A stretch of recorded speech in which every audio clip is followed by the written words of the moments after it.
फलन f के सातत्य पर विचार कीजिए जहाँ f निम्नलिखित द्वारा परिभाषित है।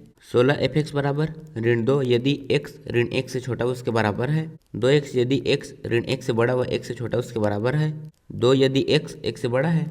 तो हम इसमें फलन के सातत्य की जांच करेंगे। तो हम लिखेंगे दिया है f(x) बराबर -2 यदि x ऋण 1 से छोटा उसके बराबर है, 2x यदि x ऋण 1 से बड़ा व 1 से छोटा उसके बराबर है, 2 यदि x 1 से बड़ा है। और हम इस फलन के सातत्य की जांच ऋण 1 व 1 पर करेंगे। यहाँ पर ऋण 1 से छोटे व ऋण 1 से बड़े के लिए फलन का मान है, वो 1 से छोटे व 1 से बड़े के लिए फलन का मान है। तो यहाँ पर हम सबसे पहले x बराबर ऋण 1 पर f(x) के सातत्य की जांच करेंगे। तो पहले हम लेफ्ट हैंड लिमिट ज्ञात करेंगे। जांच बराबर में आ जाएगा limit x tends to -1 negative f(x), फिर यहाँ से बराबर limit x tends to -1 negative.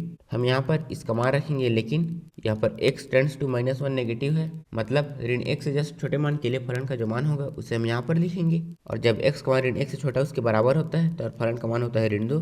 तो यहाँ पर आ जाएगा ऋण 2 बराबर, फिर हम इसमें लिमिट रखेंगे जो है ऋण 1, लेकिन यहाँ पर ऋण 2 अचर संख्या है, मतलब कि यहाँ पर लिमिट कुछ भी हो ऋण 2 का मान ऋण 2 ही रहेगा।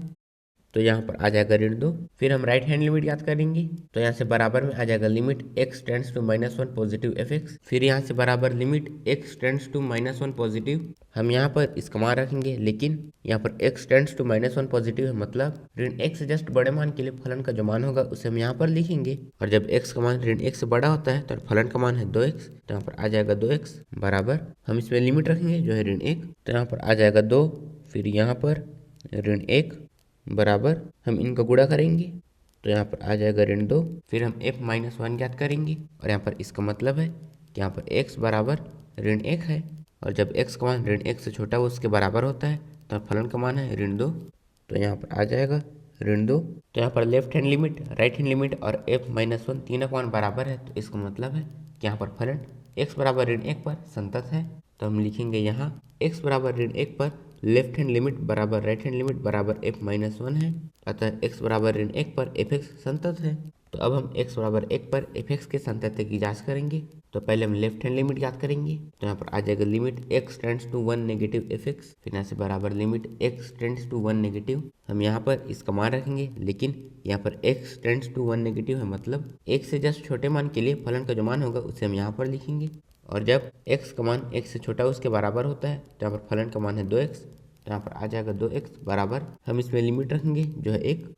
तो यहाँ पर आ जाएगा 2, फिर यहाँ पर 1, फिर हम इनका गुणा करेंगे। तो यहाँ पर इसका मान आ जाएगा 2, फिर हम राइट हैंड लिमिट याद करेंगे। तो यहाँ पर आ जाएगा limit x tends to 1 positive f(x), फिर यहाँ से बराबर limit x tends to 1 positive.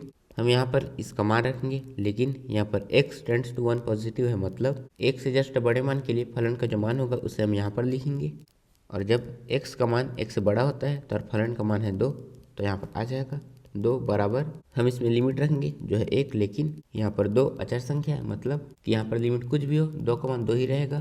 तो यहाँ पर आ जाएगा 2, फिर हम f(1) ज्ञात करेंगे। और यहाँ पर इसका मतलब है कि यहाँ पर x बराबर 1 है, और जब x का मान 1 से छोटा उसके बराबर होता है तो फलन का मान है 2x, लेकिन यहाँ पर x की जगह में है 1, तो हम इसमें x की जगह में 1 लिखेंगे। तो यहाँ पर आ जाएगा 2 गुणा 1, फिर हम इनका गुणा करेंगे। तो यहाँ पर इसका मान हो जाएगा 2। तो यहाँ पर left hand limit, right hand limit और f(1) तीनों का मान बराबर है, तो इसका मतलब है कि यहाँ पर फलन x बराबर 1 पर संतत है। तो हम लिखेंगे यहाँ x बराबर 1 पर लेफ्ट हैंड लिमिट बराबर राइट हैंड लिमिट बराबर f(1) है, अतः x बराबर 1 पर f(x) संतत है। तो यहाँ पर फलन x बराबर ऋण 1 व x बराबर 1 दोनों पर संतत है।